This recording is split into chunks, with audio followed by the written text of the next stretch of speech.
chienne de vie.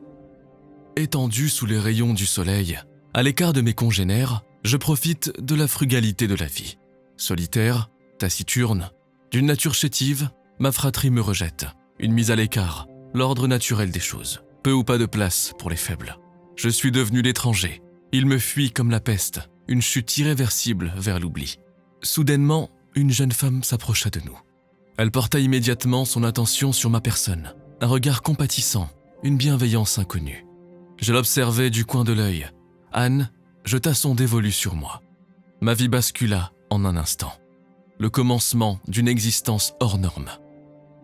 7 années plus tard, après notre escapade à Grasse, nous rejoignons le soleil du Luberon où nous allons passer les fêtes de fin d'année. Mes maîtres, Michel et Janine, m'ont promis une belle surprise chez Albert. Anne fêtera ses 18 ans, jeune pour une humaine. J'ai presque 3 fois son âge, calculé en vie d'homme. Ils m'ont prénommé Floc, comme le bruit d'un objet chutant dans l'eau en hommage à un roman d'Albert. Drôle d'idée à vrai dire, et foutu destin. Pas simple à porter tous les jours. Ils devraient mieux réfléchir quant à leur choix, car mal prénommer son chien, c'est ajouter à son malheur dans ce monde. Dans le jardin d'Olivier, en contrebas de la maison, je découvre Pamina, une ânesse venue tout droit d'Algérie, et puis Lolita, qui me toise. Elle marque son territoire, elle me défie de ses râles, ses miaulements réprobateurs, une chatte à fort caractère. Jean et Catherine, les enfants d'Albert, ne cessent de me faire courir après un ballon. Besoin d'exercice, je m'ankylose à l'appartement. Et puis, le bitume froid qui irrite et maltraite mes coussinets lors des courtes promenades pour satisfaire quelques besoins. Le vent fait voltiger les dernières feuilles. Je tente de les saisir. Quelques fragrances inconnues dans cette terre nouvelle. Des senteurs enivrantes, fortes, que je renifle à l'envi. Des branches de lavande et de romarin. La visite de René, le poète au physique de rugbyman, une stature, il va peut-être remonter avec nous en voiture. Il faudra l'installer devant. Je n'aime pas cette bagnole. Trop rigide à l'arrière. Je ne trouve pas mes aises et puis mon maître la conduit bien trop vite. Je les sens stressés. Ils sont tous cramponnés au siège. Albert ne cesse de répéter que rien n'est plus scandaleux que la mort d'un enfant et rien de plus absurde que de mourir dans un accident de voiture. À propos, une prémonition. Il a enfin trouvé l'endroit où il reposera. De l'autre côté du grand jardin, là-haut, sur la petite colline, à l'ombre des grands pins. Il tenait absolument à nous faire visiter l'endroit chéri. Il m'a attaché une laisse à mon collier, il m'a tenu fermement, car les routes sont dangereuses. Légère côte, puis le cimetière où dorment les hommes. C'est ici qu'il sera enterré. Il y sera bien, a-t-il ajouté. Des préoccupations d'humain encore une fois. Et moi, je sais que je partirai avant lui, avant eux. C'est dans l'ordre des choses. Mais pour où? Nous avons veillé tard hier soir. Le dernier jour de l'année et le premier de la nouvelle. Des espoirs, des promesses, quelques marques d'affection, beaucoup de caresses, effectivement un jour différent des autres jours. Pas à me plaindre, bien au contraire, cela fait toujours plaisir. Et puis Francine paraît si joyeuse, si heureuse. Enfin, elle me couvre de baisers, elle aussi. Je me roule sur le dos, implorant quelques caresses supplémentaires. Des jappements de contentement très vite réprimés. Il ne s'agirait pas de trop s'extérioriser. Bientôt les enfants vont repartir. En train, avec Albert. Normalement. Je vais encore devoir voyager dans cette maudite voiture. Je les supplie du regard de me prendre avec eux. Rien n'y fait. La volonté du maître. Je n'ai pas mon aboiement à dire. Le dernier adieu, nous nous retrouverons dans quelques jours. Finalement, Albert change d'avis au dernier moment. Nous retournerons à Paris tous ensemble. Le 3 janvier au matin, nous quittons notre petit paradis. Mon maître emplit le coffre arrière de nombreux bagages. Albert dépose délicatement sa sacoche. Des documents importants. Je l'ai vu écrire le soir. Je me reposais à ses pieds. Il s'agitait, grommelant par instants. Il s'assoit à l'arrière avec Anne. Je vais pouvoir profiter de ses cuisses pour me reposer. Il n'est pas avare de caresses. Un homme doux et tactile. Il sait écrire, parler et séduire les femmes. Un vrai don Juan. Un dernier besoin à satisfaire et nous voici enfin sur la route. Les nombreux arbres hachent la lumière. J'en souffrirai presque. Michel, lui, porte des lunettes solaires pour se protéger les yeux, mais nous les plissons. Les fermons se réfugiant dans la pénombre. Il n'est pas loin de midi, l'heure du repas. Je vais me dégourdir les pattes, boire surtout et déguster quelques restes. L'auberge d'Orange est fort agréable. Ils m'ont accepté sans problème. Que refuser à messieurs Albert et Michel? J'aurais presque pu dîner avec eux. assis, moi aussi sur une chaise. Les restes furent parfaits, l'eau fraîche et une friandise offerte sous la table en secret par Anne. Pourtant le sucre m'est fortement déconseillé. Le reste de la route fut plus compliqué. Quelques ballonnements, des douleurs gastriques. Je m'agite, je dois leur faire comprendre au plus vite cette soudaine envie. Enfin, la halte tant espérée, salvatrice. Non loin, de nombreux poulets m'observent du coin des yeux, mi-moqueur, mi-étonné. Nous sommes en Bresse, à proximité de la ville de Mâcon, de ce que j'ai compris. Nous ferons halte ici ce soir. Je vais manger maigre, c'est certain. Pourtant, l'auberge possède un nom flatteur. Le Chapon fin. Elle ne m'autorise pas à la privation. Les chambres sont réservées, là encore une exception, le sésame. Albert obtient que je dorme avec lui. Une courte nuit, il se levait tôt, après sa douche et son rasage. Il me conduit dehors pour me dégourdir les pattes. Il sort de sa poche un paquet, une première cigarette qu'il grille tout aussi vite. Je le sens nerveux, presque triste. Plus le même homme à mesure que nous approchons du lieu du retour.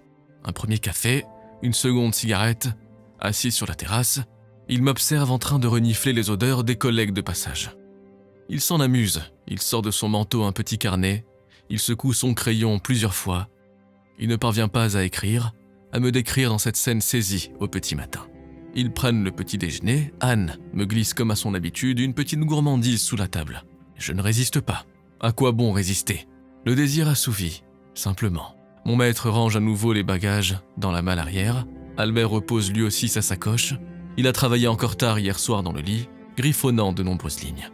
Je comprends mieux maintenant. Son crayon s'est épuisé d'avoir trop saigné sur les pages. Ma maîtresse lui propose sa place à l'avant, prétextant qu'il est bien plus grand qu'elle. Il sera plus à son aise. Cependant, je sais d'avance que ses cuisses ne me serviront point d'oreiller. Ma truffe lui filerait ses bras. Je reprends mon regard le plus implorant possible. Je les supplie de mes yeux, mendiant de rejoindre Albert. Hors de question, trop dangereux. La réponse de mon maître tombe comme un coup près. Une fin de non-recevoir. Albert s'exécute. Rien ne fait sens subitement. Dangereux? Pourquoi? Plus dangereux devant que derrière?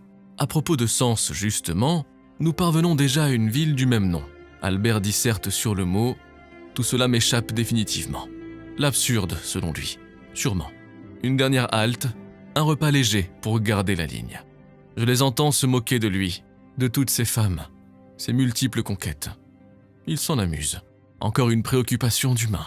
Je n'ai pas ce genre de problème. Moi, je réponds simplement à mes instincts primaires, à mes pulsions, comme ils disent. Plus maintenant, à vrai dire. Mes maîtres m'ont ôté ma part de masculinité, de procréation, point de descendance. Je serai le dernier. À quoi bon? Le temps est devenu subitement gris. Une très fine pluie recouvre la chaussée. Pas un temps à mettre un chien dehors. Je n'ai même pas eu le temps de satisfaire une envie pressante. Nous voici de nouveau élacés à vive allure. Janine demande à mon maître de ralentir. La prudence, le maître mot. Rien n'y fait, je jappe, puis j'aboie. L'ultime moyen pour le supplier de prêter attention à mes supplications. Il m'ordonne de me taire. Je me rebelle. Je bascule dans la révolte. Je m'approche de lui. Je grogne. Je lui monte mes crocs. Albert tente de me calmer. Je m'agite. Il détourne son regard de la route. Il mime un geste de la main. Ses yeux emplis de colère, il me crie dessus. Albert tente de le raisonner et mon maître d'ajouter. « Tu vois, Albert, même un chien, ça doit s'empêcher. » Puis soudain, tout vacille. À cet instant précis, je venais de comprendre que j'avais fait basculer tout l'équilibre du jour. De tant de bonheur. La voiture s'échappe, de nombreux mouvements. Je vois les arbres s'approcher. Un premier fracas, puis elle rebondit, puis un second. Je suis projeté par le pare-brise. Tous les autres aussi, sauf Albert, figé sur son siège. Le trou noir. Je ne sens plus mon corps. Mes pattes. Un liquide chaud coule de ma truffe. Mon visage me brûle, me démange. Débris de verre. Je perçois encore quelques secondes Albert. Ses yeux grands ouverts. Il semble me fixer. Il ne bouge pas. Plus. J'entends mon maître gémir. Anne et Janine sont saines et sauves. Dieu merci. Elles demeurent tétanisées par le drame qui se déroule devant elles. Les premières sirènes au loin. Quelques personnes s'approchent. La montre du tableau de bord de la Facel Vega s'est figée sur 13h55. L'un d'eux s'écrie. « C'est Camus, mon Dieu, il est mort !» Tout ça ne veut rien dire. J'éprouve à cet instant un sentiment nouveau, étranger. La culpabilité. Et si tout était ma faute? Si je ne m'étais pas révolté? Si j'avais persévéré dans ma condition de chien dévoué, reconnaissant, aimant? Peut-être que tout était déjà écrit. Moi, je ne le sais pas. Je ne sais rien. Juste que j'allais avoir 8 ans. 49 pour vous, les hommes. C'est bien jeune pour être condamné, et bien trop jeune pour mourir. Je lèguerai à la postérité la faute, la cause de ces disparitions. Ce qui me console un peu, je le sais, Albert retrouvera son petit coin de terre pour y reposer. Il y sera bien. Il nous l'avait répété. Il fait nuit à présent. Je me retourne une dernière fois. Je dois partir. Les gens vont se hâter de me juger pour ne pas l'être eux-mêmes. Je ne conduis pas. Je ne fabrique pas de voitures puissantes. Je ne la connais que trop bien, la justice des hommes. Et puisque je dois choisir entre elle et la fuite, eh bien, ce sera ma liberté. Le cœur gros,